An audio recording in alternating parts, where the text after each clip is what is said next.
A Note on Fires by Raymond Carver. I'm so happy, glad that this turns out to be a good beginning of 2017, 2nd of January 2017, and in literary terms, it's a promising, wonderful start.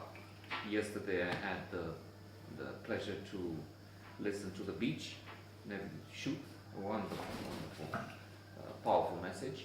And today, Fires by Raymond Carver, a writer that I am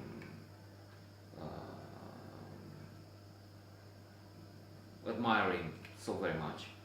I try to look for to think about the right word, especially in trying to talk about a man for whom words were so important. He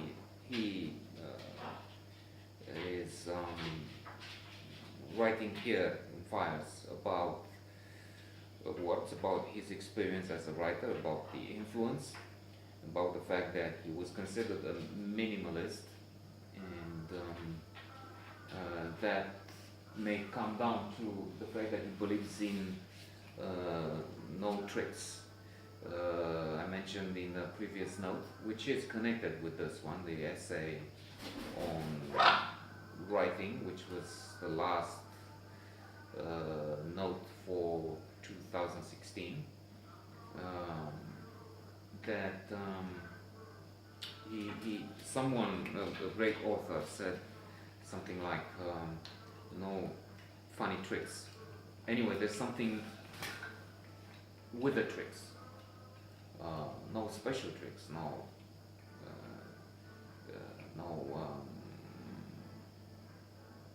bad tricks. Anyway, what I do remember is that Carver said, well, he would change that. He would put it on a 2x4, he would hang it on the wall or something. But he would say just no tricks at all. Funny, bad, it doesn't matter, no tricks at all. And perhaps that's why he is a minimalist, or considered to be one, because he doesn't want to have insincere, artificial words, feelings, descriptions introduced in his work. He is most influenced, he says at the end of this Fires explanation of his writing, by his children. I thought that was very interesting. He also mentions the fact that he had children before the age of 20, and refers to Flannery O'Connor, another favorite of mine, and I'm happy to hear he likes it too. She says that a writer has all the experience he needs before the age of 20. He disagrees with that. Carver says that in his case it's not true, because so much happened after the age of 20. But coming back to this place where they have the machines for laundering and drying, he had to wait for half an hour in order to get his things in, and he was so very upset. He's been waiting for so long. There was this pressure, this fact of having to deal with the children. He mentions the fact that he was poor. He had to do all kinds of jobs, both he and his wife. His wife was a waitress in some places, then she became a teacher, but much later, high school teacher. He had to be a janitor and almost anything else. And mentions having to contemplate becoming a sort of a recuperator, like in Get Carter in the film, if I'm not mistaken. Well, not on that scale, I mean, not getting violent and bringing a pistol to get money back for some kind of a loan shark, but there is a profession registered officially or something where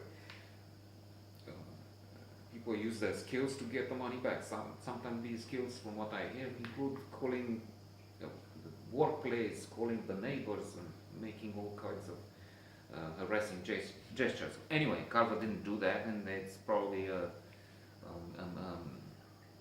slip of my memory. I It's not bomb collector. Anyway, uh, and he tries to make a point of how far he was contemplated to go. He didn't go because they didn't have. They had to make such efforts to put milk and bread on the table, as he says. And in that laundromat, there was he was near breaking point again, if I have this right. And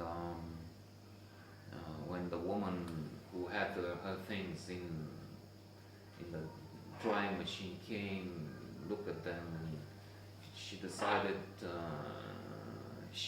they're not dry enough. She puts them back again, so he has to wait for another to look for another free place. And there's so many people, and he's been waiting and missed his chance when an opportunity opened somewhere, but then somebody else got in front of him. He was taken down, if I got again, that's right. That's a powerful experience. He mentions also Henry Miller when he was working on the tropic of cancer. He worked in such terrible conditions that he waited for someone to take his chair from under him. And that's what Carver felt at times. He was under such pressure. He didn't have time, he had to do these jobs, and so he hoped for an hour, or if it wasn't any time, if there was no time during the day, then he would hope for the weekend. He would take such long time to go through and rewrite or check, because he felt there was no time to engage in a new project. And he explains how he's dealing with short stories, probably also on account of this lack of time. And he mentions an influence teacher he had at one point, who was very critical, arrogant on one hand, saying none of you will have a future as a writer, you have no fire. Some fires, the fire is here in you. But then on the other hand, he was decent with Carver, and then they met later on, and he said, this teacher, he said, look, I changed my mind. I was wrong on so many subjects back then.